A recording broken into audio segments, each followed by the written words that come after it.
It's the Open Bedroom Doors Show.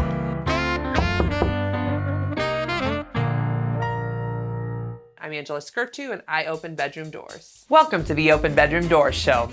Real talk for real relationships. I'm your host, Angela Skurtu, your friendly neighborhood sex therapist and licensed marriage therapist. And yes, talking about sex is literally my job. I started this show because, let's be real, most of us didn't get sex education. We're out here fumbling through love, intimacy, and awkward bedroom moments with zero guidance and a lot of shame. Time to fix that. Here's what you can expect every episode. Sex positions. We start off hot by judging something wild, weird, or just plain wrong in the media or culture. You'll laugh, you'll cringe, you might even learn something. Next, we move to guest interviews. I chat with fascinating folks, sexperts, storytellers, and everyday humans with juicy stories and powerful insights. And then, of course, we have to have a happy ending. Yep, we finish strong. I answer real questions from real people about sex, relationships, and all the stuff you're too afraid to ask your therapist or anyone else for that matter. But I'm here, so ask away. If you're ready to laugh, learn, and finally talk about the stuff no one ever taught us, hit play. Let's open that bedroom door, shall we? Oh, my back. I know. So I'm your sex therapist. I'm here to talk to you about back pain and sex because I want you to have a good sex life. This is the Open Bedroom Doors Show, and we are doing our sex position segment, and we're doing our sex position segment in a bed. Isn't that great? So I want to talk to you today about different positions you can do when you're having back pain. So I have this. This is going to be my makeshift person that I'm having, I guess, sex with. I haven't pillow humped in a really long time, not since I was 13. Did you used to do that when you were a kid? It's a total thing. So anyhow, this is my makeshift person. And one of the things that you can do with somebody with back pain, right? So like if you notice, actually just notice how much pressure I'm putting on my pillow person's pelvis right now. Can you see, like I'm basically scrunched down on this person, right? And so one of the things you can do to take pressure off of their back is to put a pillow on both sides. Here, get out of here, guys. Don't need you right now. So if you put a pillow on either side, if this is the person with back pain, look what this does. Do you see how the pressure has now been lifted off of the pelvis by me just lifting my knees up just a bit? So again, these aren't necessarily the best pillows, but you can pick and use, I guess you can use these Smart Life pillows. But pillows on either side of a person are a great way to alleviate pressure. Now let's use a few other ones to show you back pain positions, right? So another thing, so basically what you're trying to do is prevent that low back from taking all of the pressure of the sexual experience.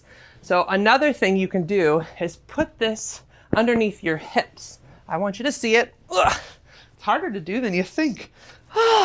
Okay. All right. So here's me.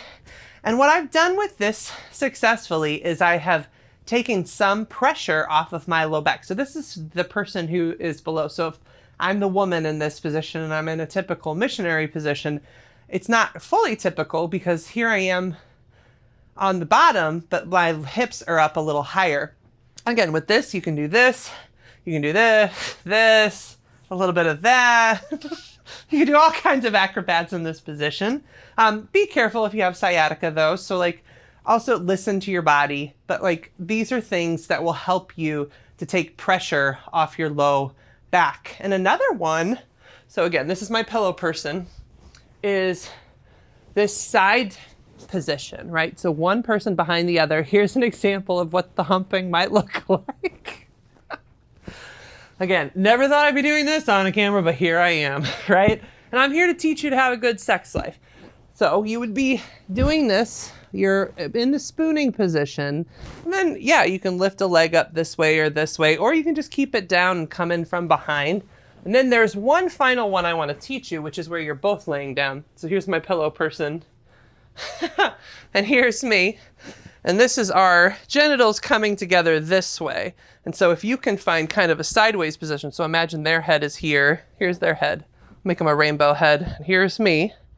Then you can kind of do it like this, or you can be on your back and they can be on their side. And then that's another position you can use. And all of these are meant to prevent low back pain and reduce pressure on your pelvic floor. All right, let me catch my breath. But you've been watching Sex Positions in a Bed from Mattress Dogs. I want to thank them so much for providing this space for me. If you would like to get a bed at their store, please use promo code SEXYTIME and you'll get your next bed from Mattress Dogs tax-free. We're always looking for sponsors. So if you would like to become a sponsor for the show or for the Sex Position segment, please go to openbedroomdoors.com and check out our sponsorship page. And we will, if you become one of our sponsors, we'll even let you pick the position. Want to spice up your sex life? Then be sure to pick up a copy of my new book, From No to Yes Sex. Tired of routine sex? Feeling more like roommates than lovers? This book is your invitation to transform your love life one thought at a time. Don't wait, order now. Today I have with me Nancy Wright. And Nancy, will you introduce yourself for everybody listening on the show? Yeah, I am a former sex toy consultant and sales and educator for women. Now I am getting my graduate degree to become a therapist and then pursue certification as a sex therapist also. Well, I'm so excited to have you. Well, let's dive right into our topic. We have Nancy Wright, and she is a budding sex therapist. She is getting into the world and learning. So, actually, Nancy, what made you decide to become a sex therapist? I was educating women about sex anyway through my former business, and I just saw how important it is. And I felt how important it is for women to be able to identify with themselves and be able to have that pleasure and the comfort and the health aspects of it. And so I just feel like I I feel like I tasted this great fruit and I wanted to go on the rooftop and shout to everyone, "You've got to try this fruit. This fruit is so healthy. This fruit is so delicious. This fruit is sex." And I Mm. think that women, particularly, I don't know if it's because we're in the Midwest but the purity culture leaves sex out of so much. And when I realized how great sex could be, not just for my relationship, but for myself, I thought, wow, women are really missing out on this.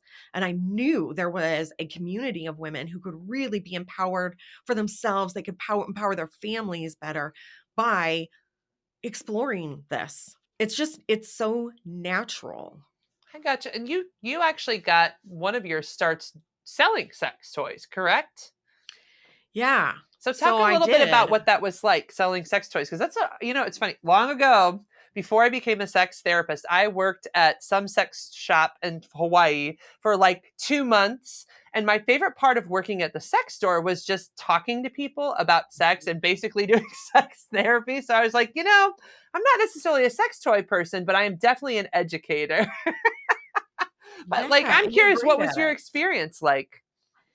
Well, it was I okay, so I did parties for women. A girl would have her friends over and I would do a really entertaining, fun, educational presentation. We'd talk about different types of lubricants, the different functions of them, the different times to use them, which ones to not use in which situations. And then we would talk about different types of orgasms that women can have and how to enhance and have and extend those. So topics that we think that people probably should know, or maybe they should learn from watching porn, which was also very, very much against our culture, was any type of pornography was super taboo. And so the options for learning were really limited. One thing I loved doing these parties, though, was when I would do them for groups of Mormon women, which was probably almost half of my business because of where I was living at the time.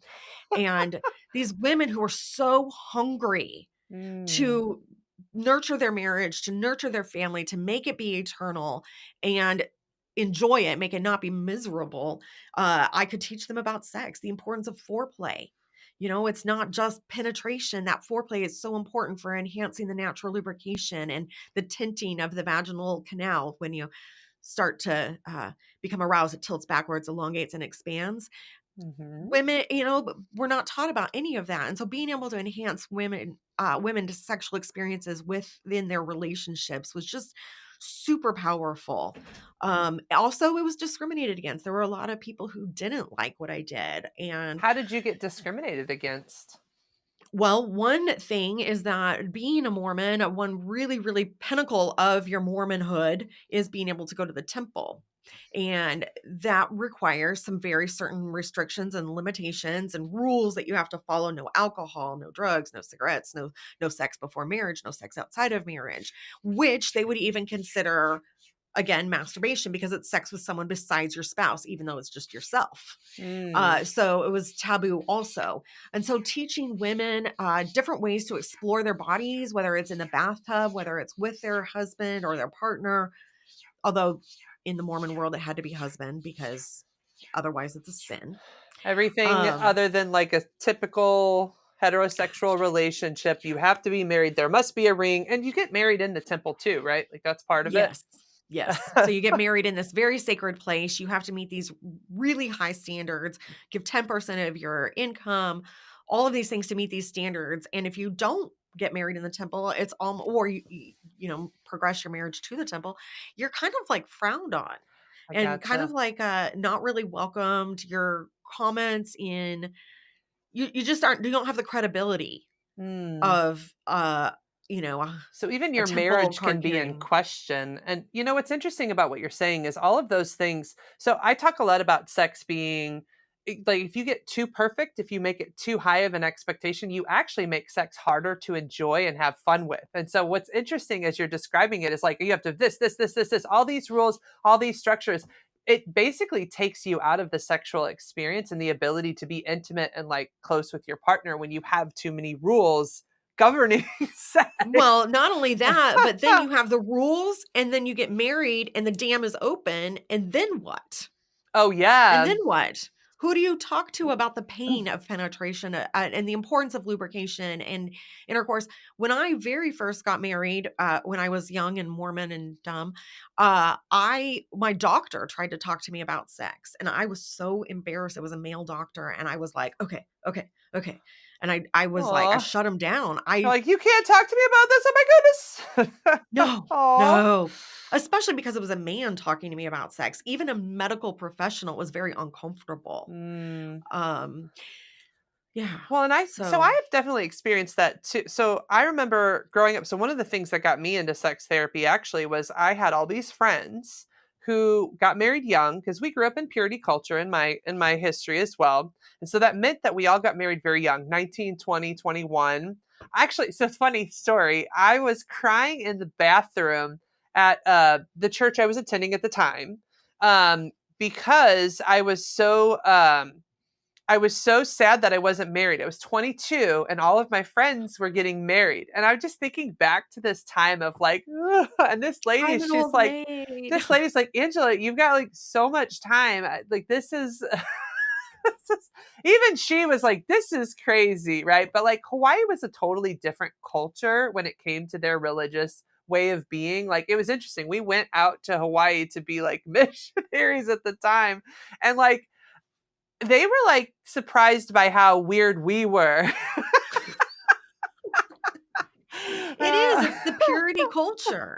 They were. They're like, you got plenty of time. You're in your 20s, right? So, yeah, like, but to your point earlier, then people would be so, like, stuck in this mindset of, like, sex has to look a certain way. There's way too many rules and Mhm. structures. And then, okay, so you get married and this floodgate is supposed to open. But, like, a lot of the women I work with today didn't make that transition. Like, they're like, it's still bad. I've been taught my whole life this is evil. I can't do it. There's something wrong with me. So now they're with their husbands or partners because not, you can believe and love, you can believe what you believe, you can love who you love, right? Mhm. And they're struggling like to this day to like be with people and their partners. And I don't know if you're seeing that too, but like I don't think it's easy to make that transition. No, it's like I said, the floodgate is all of a sudden lifted. All of, the permission is there, but the steps to get to it aren't, what touch is safe? What touch is okay? How do I communicate that I want to do this? Mm-hmm. What is a sexy way to put on a condom? What does a condom look like or feel like? It just wasn't even, What is you know, foreplay? Is that a thing? oh, You know what's funny about no. that too? So I put people on this spectrum from rule following to rebellion, right? And so the people who are tightly rule following are the ones who get impacted the most in these very conservative religions because they really like they're rule following. They really believe and follow those rules. But what's funny is it's from rule following to rebellion. So the rebellious ones, the ones that are like, this is silly, they end up being swingers. They just like they go all out completely opposite, or they have like you've heard of the church girls or church people who like basically have a whole like wild child time because they're like, nope, not doing it, and they like Oh, flip the yeah, other the way. preacher's The daughter. I've never heard of what's the Quaker's daughter. No, oh, no, the preacher's Oh, the daughter. preacher's daughter. I got the preacher. The preacher's daughter is always the slut. Oh, of course. Which we're not saying slut in a negative way here. We Not in want a you to negative slut it up way. with love. Love grows. Go ahead and share Enjoy it. it. Have fun. Well, but like that's it. When you said Quaker's daughter, it's like, well, now I've got to research Quakers. But you said preacher's daughter. Totally true. The preacher's daughter, and actually the missionary's daughter is even worse. It's fine. You know what? Like, just we really want to promote sexual health and wellness. So please do not hear any of this as us shaming you for opening up. Like, I really want people to own and honor their sexuality and find themselves. But like, I do think some of these tight religious value systems can make it difficult to own and honor your sexuality. Even when you have the freedom in your marriage, it's like suddenly, well, how do I do this now? And what do I do? Yes. I mean, like I said, I didn't know masturbation was something that women could do Mm-hmm. because I wasn't informed on the function in different parts of my body. So what are the ways that you taught women with sex toys and are even teaching them now in your budding career to like own their sexuality? I think just empowering them to, I think one of the biggest things is being comfortable with our bodies first, being able to touch our own bodies, learning what we like, so that we can guide a partner and explore together. I think that's one of the big things. Um, Communication, finding ways to increase the sexual communication, whether it's through games, whether it's through laughing, whether it's, through some little sex dice, or even reading a book together, like a sexy book or a romance book or a love language book, but something Mhm. connecting the couple mentally, which is what gets us our bodies into, our that sexual space. Absolutely. It's so I just repeat over and over again. How do we talk about sex? How do we get comfortable with sex? Um, I find, I know we talked about this at one of our Nancy's on multiple episodes because she's a great guest. But like I think even giving people language or labels, right? Like saying blowjob, saying vulva, saying penis, not penis. Or like other words, Yes. penis. Whisper, Penis. penis. I might have an orgasm. Or I had women who would, they'd come to a party and I'd meet them with them individually after the party to discuss what their needs were. And they would say, "Yeah, I've had an orgasm. I have 3 kids. Clearly I've had an orgasm." Mm-hmm. Yeah, Well, no, not it doesn't work like that. necessarily. It does. I mean, Mm-mm. just having it, unless, well, there are women who get orgasms when they give birth. So unless it happened during that time. Yeah, yeah. This was women who didn't know that a pleasure could come from sex, that were taught that it is only for procreation, and the Mm, only function of it is for the man to be satisfied and the woman to do her duty as a wife and then as a mother. that duty sex. And it's so the what ends up happening with people when they're doing duty sex or obligatory sex, I also call it self-sacrificial sex, is they get Mm. tired of it. They get over it and they don't care anymore. Like they literally stop. Actually, they literally stop having sex at some point. Oh, so many women would tell me they would lay there and watch TV while their husbands would have sex with them, or they'd think about the dinner list or the grocery list or what they needed to do that evening with all the kids or something and not even be present. Oh, talk about dissociation. Well, Nancy, we're towards the end of the interview. Thank you again for joining us. Can you let the audience know where they can find you? Sure. The best place to find me is on Facebook. If you search for Finding Nancy at Gmail, like Finding Nemo, you can find and follow me. And then I can also add you to a secret Facebook group where we have lots of fun sex jokes and conversations. Well, Nancy, thank you so much for joining us on the show today. Thanks, Angela. Hey, lovebirds. This Valentine's Day, Saturday, February 14th, ditch the boring dinner and join us for Dinner with a Sex Therapist. We've got celebrity chef Terry Jane from Fox 2 News cooking up an aphrodisiac menu that'll make your heart, and maybe a few other things, flutter. I'll be there answering your juiciest sex questions live and unfiltered and in bed. It's fun, flirty, and all about you and your relationship. Because let's be real, no one else is going to put your love life first. Grab your tickets. This is one Valentine's Day you won't forget. That's too spicy. Well, guys, on the Open Bedroom Doors show, we often have content that's a little too spicy for your typical social media platforms. So for those of you who are like, I love everything Angela Skurtu and I want to know all the spicy details, we actually have a space where we put the uncut shows, and it is at patreon.com/openbedroomdoors. So you can subscribe to that channel and get all the behind the scenes, all that spicy stuff that I wasn't able to put in the show. That's too spicy. So I hope you can join me at patreon.com/openbedroomdoors. Keep in mind, that is how you support me. So it is a subscription channel where you have to pay to subscribe, but you are becoming a supporter of me and putting out this awesome content as a result. So please join me for those spicy, spicy things. I'm Angela Skurtu, and on every show, I answer one of your sex questions. Joining me as always are my BDSM bears, Barry Bonds and Consent Cub. If you would like to have your questions answered on the show, please submit a question in the comments below, or you can submit a contact form at my website, openbedroomdoors.com. Is watching porn cheating? I just want you all to know this question comes up all the time, all the time. And the answer is it depends. I would talk to your partner.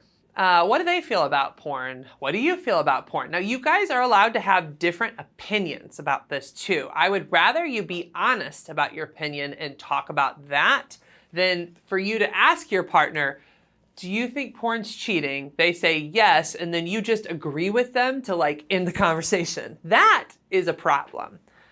So if you have a different opinion that I don't know that I think porn is cheating, I think it's just watching and getting off, then tell your partner that. But then also explore why your partner thinks it's different.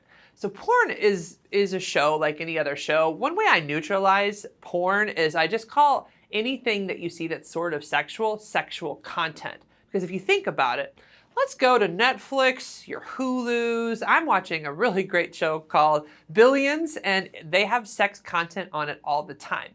And my question to you is, what is the difference between sexual content that you see on a show like Billions or a show like Game of Thrones and porn? Like, what really is the difference? Okay, I get it. There's a few more graphic scenes, but in the end, it's still just sexual content, and there's just various sexual content that's out there. And so I would even like dig deeper in this conversation with your partner about, well, what makes it feel more like it's porn versus just typical sexual content? And then also, what is it specifically about porn that would feel like cheating? And is it cheating or is it just uncomfortable? And again, these are deep questions, but I would love it if every one of you who is dating somebody or married to somebody or in a long-term relationship to ask these questions just to understand each other's differences. Because what I see on my end is it's not the porn that's making people mad. It's when it feels like porn is replacing the sex life. That's what makes people mad. Or it's when somebody feels like porn is something they have to compete with. Like, I don't look like the women on that porn, so how could you like me, right? And a lot of guys I talk to about this don't see it like that. They really just see porn as like something they watch just to get off really quick because it's easy and simple. But like really, they'd rather be having sex with their partner. Really, like there's nothing that compares from a movie or a show to like the real thing and being with an actual woman who wants to be with you. Is it cheating? One, it depends on your relationship and the way you set boundaries in your relationship. And that is different for every couple. And two, the bigger advice I'm giving you is have real, honest conversations and just get to understand what porn means to each of you. And that will set you off in a better path with each other in your relationship. Well, that's a wrap on this episode of the Open Bedroom Door Show. Real talk for real relationships. If you laughed, learned, or blushed a little, you're welcome. Don't forget to like, subscribe, and share with a friend who needs a little more real talk in their life. Got a burning question about sex, love, or relationships?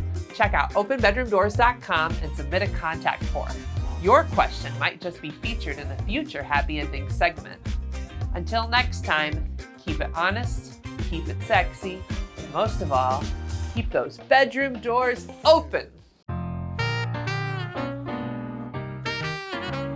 Good night and have a sexy tomorrow.